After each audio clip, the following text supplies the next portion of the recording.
Hello, and happy to be greeting you from IMC in Redwood City. I have barely been here for quite a while now, maybe, before the 7 a.m. I haven't been here, I think maybe 6 weeks now, and 5, 6 weeks, and I'm very glad to be back and sitting here and having this wonderful opportunity to reflect some on the topics that we practice with in this format. And to introduce the topic now, we're still in the love series that we started in January, and going through the Brahmaviharas, the divine abodes, and we've gone through the loving kindness and compassion, and today we begin in the third, which is usually called sympathetic joy, appreciative joy, empathic joy. And to introduce it here, in the early Buddhism that I based myself on, my teaching, there's no tendency or no movement to make anything about a human being essential, like this is who we really are, the core essential being. There's no idea of a soul or natural essence that we can, natural essential goodness or something. But rather, for people who practice, early Buddhism says that our nature as human beings is mixed. We can have impulses which are unwholesome and impulses which are wholesome. And if there's anything that gets close to being our essential nature, which it doesn't want to use that language, it's our ability to choose between those two. We have, many of us have a mixed, many different kind of impulses and desires and wants and emotions and reactions to the world. And we have some choice what we listen to. We have some choice what we follow and what we rely on for our understanding, what we do, where we go. And in Buddhism, we want to rely on or base ourselves on what is most wholesome in us. Not to push away what is unwholesome exactly, not to deny it, not to unwholesomely judge it, but to wisely, compassionately see the difference between these two within us and realize the great benefit and even the freedom that comes from basing ourselves on what is wholesome without denying or escaping or ignoring that we have other sides as well that we have to be wise about.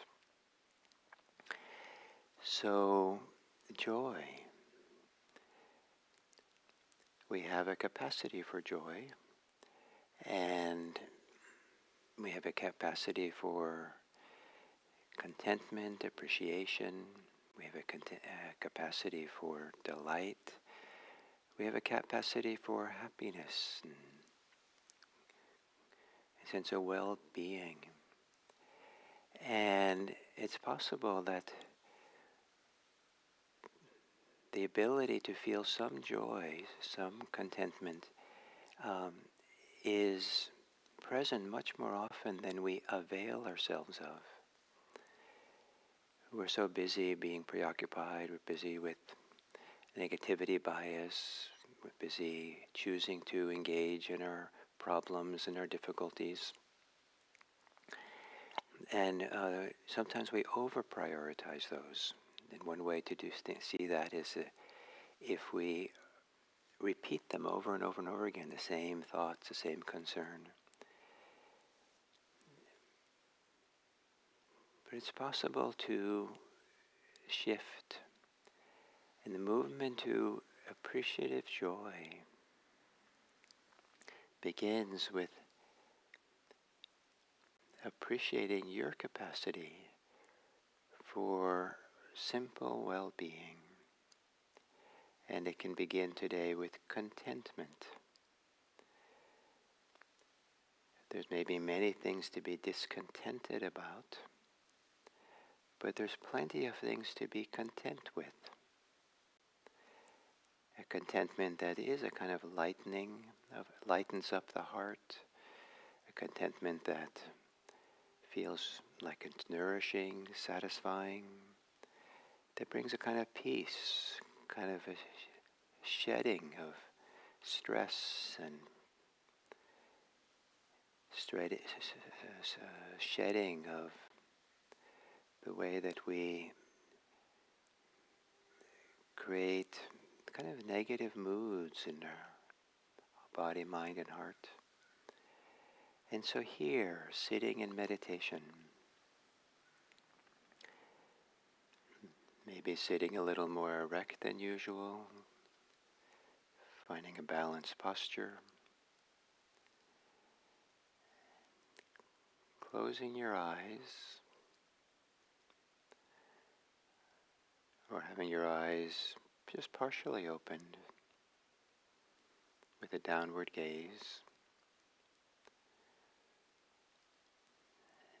and to feel or recognize, are there ways that you can feel content right now? Content that you're able to take this time to meditate. A kind of contentment or appreciation of this YouTube way of being in community, sharing the practice, the teachings.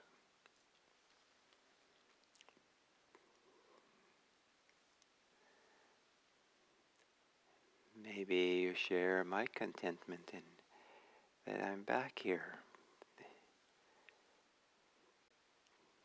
to share my practice, my understandings with you for these few minutes.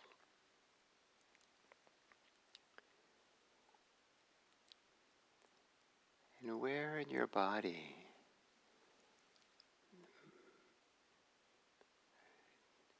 do you feel contentment?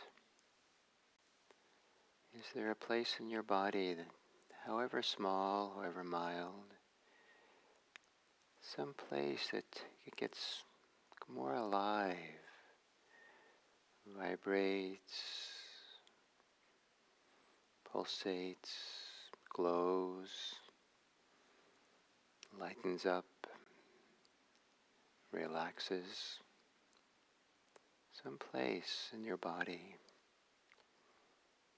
your heart, your mind.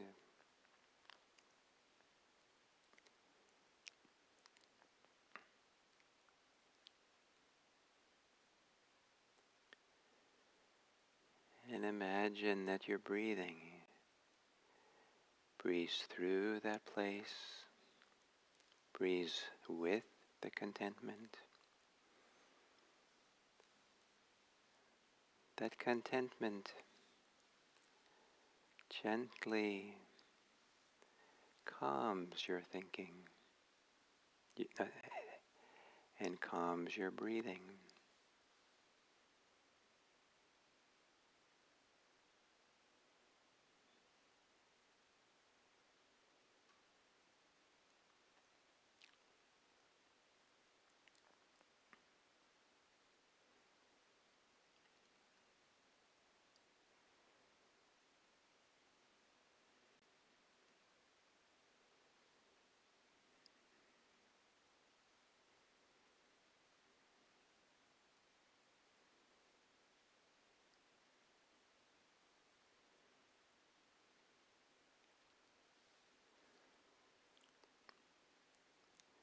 As you exhale, relaxing into the contentment,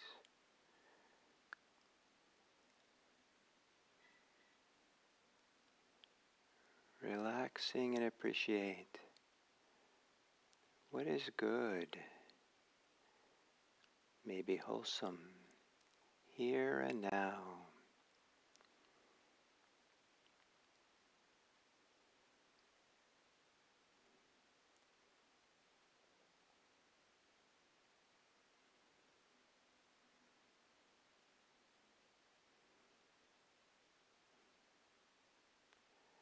as you exhale,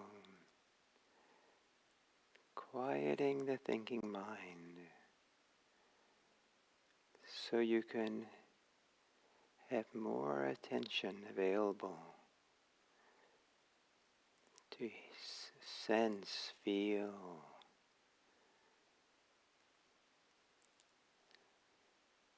contentment,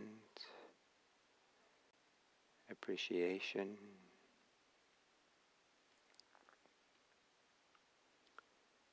maybe even a form of joy.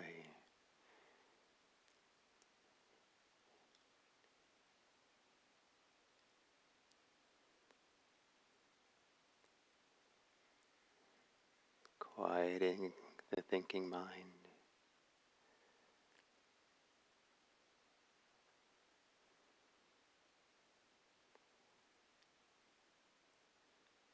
So in the silence, you can better sense what is good here and now with every breath.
And maybe in feeling, recognizing some way that here and now it's appropriate to feel contentment, an embodied appreciation. Maybe you can make a small smile, half smile, that supports you and breathing with contentment, appreciation.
simple ways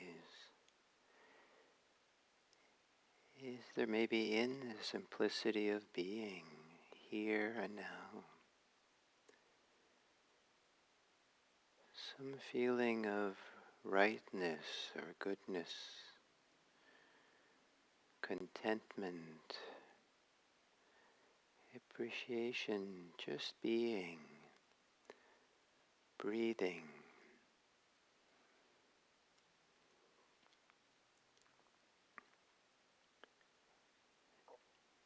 The simplicity of being alive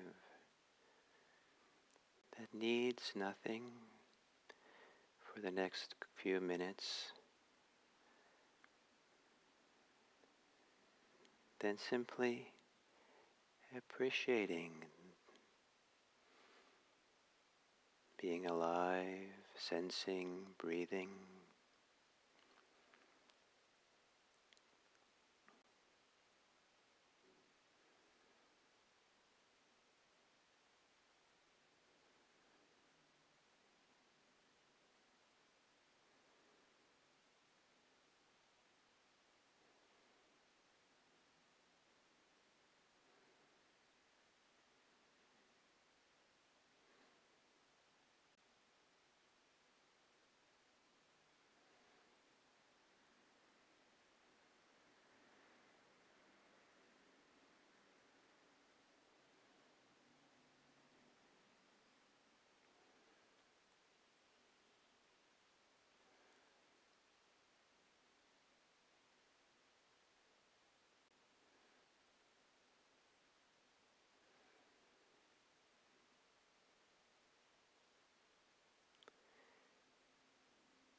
And as we come to the end of the sitting,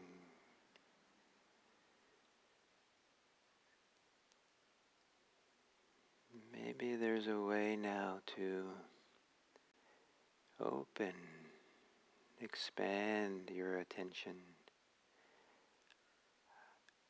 in the direction of the whole world,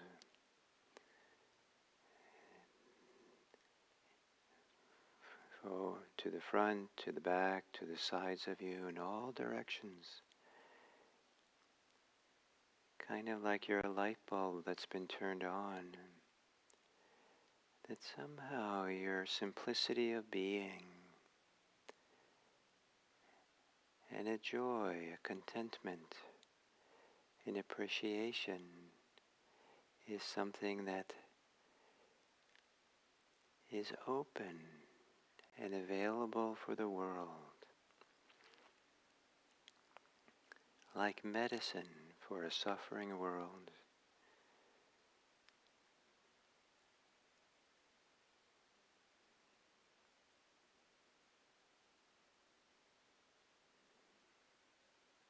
And as you breathe, as you exhale, spreading your goodwill, your kindness,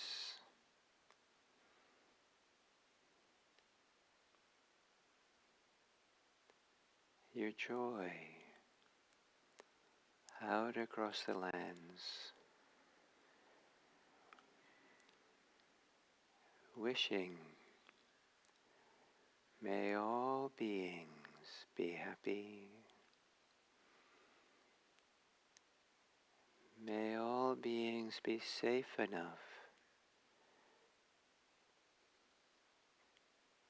to enjoy being alive. May all beings be peaceful enough to breathe with ease and contentment. May all beings be free, so nothing in their hearts feels restricted.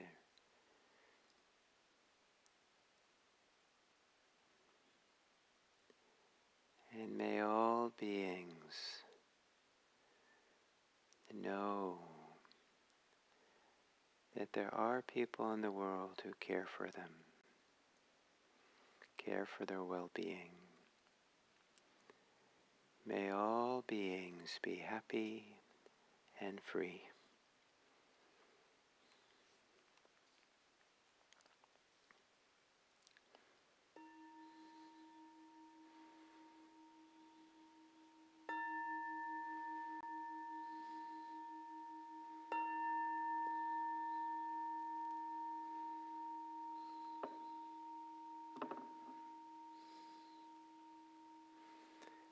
Thank you.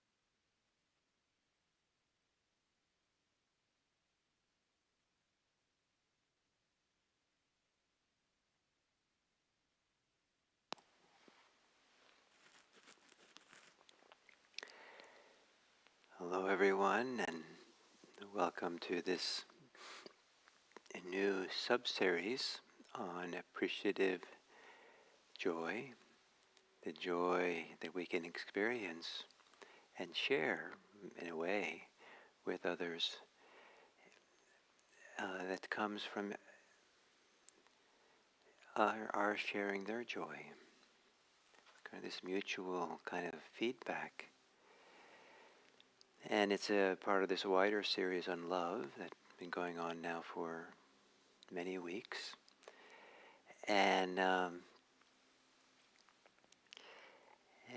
begin by saying that one of the forms of love in Buddhism, Dharma love, is a love that wants us to be free of suffering, wants us to be free of stress, free of fear, free of hatred and ill will, and that it is not a requirement, it's not an obligation to be free of all those difficult states, but there is a kind of love within us, a care, a kindness, a compassion that naturally will want this for ourselves and naturally want that for others. And we could choose to stay with our suffering, choose to stay in a certain way, collapsing under its weight or struggling against it or living in the stories we tell ourselves about it that just kind of perpetuates it. Or we can choose another way. And Dharma practice is to choose the healthy way, the way to freedom, and to choose compassion, choose love, choose mindfulness, choose attention, and that to choose the Dharma love, to choose to have this love for freedom, vimutti love, bodhi love. And and part of this movement of this choice to choose the healthy direction, the wholesome direction for ourselves, it needs to be done all the time. And we need to know how to do it wisely and know that we have a choice. And one of the gifts of Buddhism is how it points us to we have a choice. We have some agency. Not necessarily of what impulses live in us, what thoughts live in us, but we have choice about what we give ourselves over to, what we pick up, what we allow ourselves to really participate with. And all too easy, human beings participate with what is unwholesome, unhelpful. We believe the thoughts that that others are wrong, others should be blamed. We believe the thoughts that we're to blame, that we're wrong, and somehow we're at fault. We believe that we are our suffering. We believe that suffering is inevitable, and I have to just kind of buckle down and carry on with it all. All kinds of things that we believe, and we kind of give into them in a way that we don't really see the place of choice, the place where we say, wait a minute, yes, those thoughts are there, yes, those beliefs are there, but I don't have to give into them. I don't have to perpetuate them by keeping thinking the same things over and over again. Even if there's some truth to them, that doesn't mean that I need to wallow in them or repeatedly stay in those. There's more going on. The human life is multifaceted. Our human heart is multifaceted. Our mind is multifaceted. And we have choice about what we choose. And one of the things we choose is to love, to care, to want freedom, to want to support ourselves, nourish ourselves with what is healthy, wholesome, and and so this love series is about how to come back to the places that are really wholesome inside of us, that also are social, that connect us to other people in healthy and good ways. And when we come to this, now the third Brahma Viharas, the third divine abode, we come to something called appreciative joy, sympathetic joy. It's called Mudita. And rather than choosing to be resentful, choosing to be jealous, choosing to envy, choosing to be dismissive, choosing of disbelieving others. I remember someone had a wonderful experience of joy, happiness, freedom at a retreat, and I was sitting. And it was so nice that the teacher kind of mentioned it, how nice this person's experience was. And this person came up to me later and said, I can't believe that. I know that person for a long time, and no way that person could have that kind of happiness or joy, and no, and was really upset and angry at someone else's happiness. And why bother? Why give up your own well-being in such a simple way? What does it matter that someone else is happy? Why be jealous? Why be critical? When in doing that, the person who was angry sacrificed their own well-being. And why not kind of relax at least, or leave it alone? Just be simple. Or why not appreciate it? The teacher appreciated it, seemed to value it, was delighted by it. And maybe there's some way that I can be delighted. I can be happy with it. And so we have a capacity to celebrate other people's success, celebrate other people's well-being and happiness, maybe particularly when it's someone who's close to us, someone we identify with. The Dharma, we're looking to expand our capacity to delight in other people's well-being, so it's universal, so that we're ready to delight in all people.